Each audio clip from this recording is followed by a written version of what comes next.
السلام علیکم viewer, welcome to world T V.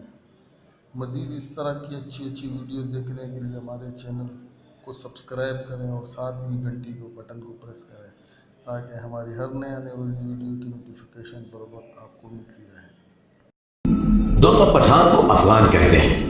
Afghan اس لیے کہتے ہیں کہ افغان حضرت سلیمان علیہ السلام کے ایک بیٹے کا نام تھا اور ان کو جنات کی زبان سے پیار ہو گیا تھا، تو انہوں نے اپنے والد حضرت سلیمان علیہ السلام سے کہا کہ آپ جنات کو کہیے کہ مجھے اپنی زبان سکھائیں۔ سلیمان علیہ السلام نے اپنے بیٹے کی درخواست قبول کی اور جنات کو حکم دیا کہ افغان کو جنات کی زبان سکھائی جائے۔ وہ زبان بعد میں پختون کے نام سے پہچانی گئی۔ پٹھان کی اصلیت اور قومیت کے بارے میں جو دلائل ہیں وہ یہ کہ پٹھان حضرت ابراہیم علیہ السلام کی اولاد میں سے ہیں اور حضرت اسحاق علیہ السلام کی اولاد ہے، اور قومیت سے بنی اسرائیل ہے۔ انگریز مورخین لکھتے ہیں کہ پٹھان قوم ارجینیا کے ایک حصے میں رہتے تھے، اور ارجینیا کے لوگوں کا دعویٰ ہے کہ افغان قوم یہ پٹھان ہم میں سے ہے، کیونکہ البانیہ کے افغان جو کہ بعد میں افغان بنے ارجینیا سے ہندوستان کی طرف چل پڑے۔ اور مورخین لکھتے ہیں کہ اسرائیلی قبائل بہت تکالیف اور مصیبتوں کے بعد افغانستان میں آباد ہو گئے۔ جب حضور اکرم صلی اللہ علیہ وآلہ وسلم نے اسلام کی تبلیغ شروع کی اور لوگ جوگ در جوگ اسلام میں داخل ہونے لگے، تو اس وقت پٹھان قوم کا سردار جس کا نام قیس عبد الرشید تھا اپنے پورے خاندان کے ساتھ محمد صلی اللہ علیہ وآلہ وسلم کے حضور میں حاضر ہوا اور محمد صلی اللہ علیہ وآلہ وسلم کے ہاتھ پر بیعت کر کے مسلمان ہو گئے۔ اس لیے دنیا بھر میں جہاں بھی پختون ہوں گے وہ مسلمان ہوں گے۔ دنیا میں پختون ہی واحد قوم ہے جس میں اسلام کے بغیر کوئی مذہب نہیں۔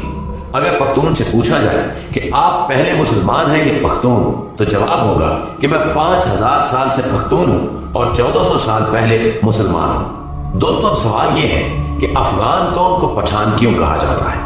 تو جب کافروں نے مکہ پر قبضہ کر لیا تو حضرت محمد صلی اللہ علیہ وآلہ وسلم نے حضرت خالد بن ولید رضی اللہ تعالی عنہ کو حکم دیا کہ جاؤ اپنے افغانیوں کو جہاد کے لیے بلاؤ۔ خالد بن ولید رضی اللہ تعالی عنہ افغانستان چلے گئے اور افغان سردار قیس عبد الرشید کو حضور صلی اللہ علیہ وآلہ وسلم کا پیغام ارسال کیا۔ قیس عبد الرشید کی قیادت میں لشکر مکہ مکرمہ کی طرف روانہ ہوا۔ شام کو صحابہ کرام نے حضور اکرم صلی اللہ علیہ وآلہ وسلم کو خوشخبری سنائی کہ افغانی لشکر نے آتے ہی کافروں کا قتل عام شروع کر دیا اور تمام کافروں کا خاتمہ کر دیا، اور مکہ مکرمہ کو افغانیوں نے فتح کر لی۔ تو اسی لمحے حضور اکرم صلی اللہ علیہ وآلہ وسلم کی زبان پر یہ الفاظ آئے، بطان۔ خواتین و حضرات، بطان لفظ عربی زبان کا لفظ ہے، یعنی سخت ترین لکڑی جو سمندری جہازوں میں لگائی جاتی ہے، جسے سمندری پانی بھی کمزور نہیں کر سکتا۔ یہ لفظ جب بر صغیر پہنچا تو بطان سے پٹھان ہو گیا، اور اگر ان کی تاریخ کا تقابلی جائزہ لیا جائے تو فارسی میں پشتون، مقامی زبان میں پختون اور اردو میں پٹھان، یہ قوم دنیا بھر میں پھیلی ہوئی ایک غیرت مند قوم کے طور پر گردانی جاتی ہے، جن میں افغانستان، پاکستان اور بھارت اول نمبر پر ہیں۔ دنیا میں پشتون اپنی وفا اور غیرت کے نام سے جانے جاتے ہیں۔ لفظ پشتون کا مطلب ہوتا ہے غیرت و وفا والا اور اپنی عزت اور دین پر مر مٹنے والا۔ پشتونوں نے قیام پاکستان میں بھی بھرپور حصہ لیا۔ بعض مورخین کے مطابق پٹھان آریائی یا یونانی نسل سے ہیں، اور بعض کے نزدیک یہ قیس عبد الرشید کی اولاد ہے، جبکہ تیسرے نظریے کے مطابق ان کا تعلق بنی اسرائیل کے گمگشتہ قبائل سے ہے۔ خود قیس عبد الرشید کی اولاد سمجھنے والوں کا نظریہ ہے کہ مکہ میں قیام کے دوران حضرت خالد بن ولید رضی اللہ تعالی عنہ نے اپنی صاحبزادی ان کے مورث اعلیٰ کے نکاح میں دے دی تھی، جنہیں وہ ہمراہ لے کر اپنے وطن واپس آیا، اور پھر انہوں نے یہاں اپنی بقیہ زندگی اسلام کی ترویج و اشاعت میں صرف کر دی۔ اسی طرح قیس عبد الرشید کی اولاد پٹھان کہلاتی ہے، جبکہ یہ بھی کہا جاتا ہے کہ خود قیس عبد الرشید کا تعلق بھی بنی اسرائیل کے بادشاہ ساؤل یعنی حضرت طالوت کے 37ویں پشت سے تھا۔ اس طرح آخری دونوں نظریات کی روشنی میں ان کا تعلق بنی اسرائیل سے ہی بنتا ہے۔ ناظرین کرام، سب سے بڑی عجوبہ خیز بات یہ ہے کہ ان میں یوسف سعید، یوسف کے بیٹے، داؤد کے بیٹے، موسیٰ کے بیٹے اور سلیمان کے بیٹے سمجھے جاتے ہیں، لیکن اس کی تصدیق کرنا بہت مشکل ہے۔ افغانوں یا پٹھانوں کے کئی اوصاف عربوں سے ملتے جلتے ہیں۔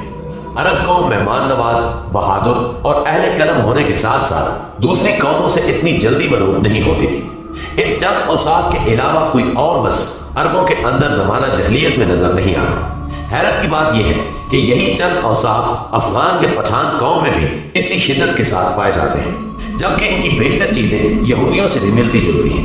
نسلی طور پر دونوں اپنے آپ کو دنیا کی بہترین قوم تصور کرتے ہیں، مذہبی طور پر سخت ہیں اور سر پر ٹوپی رکھنے کا رجحان بھی عام ہے، جبکہ اس کے علاوہ بھی کئی رسم و رواج مشترک ہیں۔ ذہن میں رہے کہ پشتونوں کا یہودی النسل سے ہونا قابل فخر بات ہے، نہ کہ موجب توہین، کیونکہ یہودی النسل ہونا تو شاید تب اس قوم کے لیے توہین کا موجب ہوتا جب وہ سید الانبیاء حضرت محمد صلی اللہ علیہ وآلہ وسلم پر ایمان نہ لاتا۔ یہ تو ان کی غیرت کی بلندی اور ایمان کی عظمت کا نشان ہے کہ یہودی النسل ہوتے ہوئے بھی نبی آخر الزمان صلی اللہ علیہ وآلہ وسلم پر ایمان لے، کیونکہ یہ وہی آخری نبی ہے جن کے اوصاف تورات اور انجیل میں مذکور ہیں اور جن کی وجہ سے ہی اہل کتاب آپ صلی اللہ علیہ وآلہ وسلم کے ایک نجات دہندہ کے طور پر بھی منتظر تھے، لیکن بعد میں انہوں نے محض اس جلن اور حسد کی وجہ سے حضرت محمد مصطفیٰ صلی اللہ علیہ وآلہ وسلم کی نبوت کا انکار کیا کہ ان کا تعلق بنی اسرائیل سے نہیں تھا۔ بنی اسرائیل کی طرف سے آپ صلی اللہ علیہ وآلہ وسلم کی نبوت کا یہ انکار دلائل پر نہیں بلکہ نسلی منافرت اور حسد و عناد پر مبنی تھا۔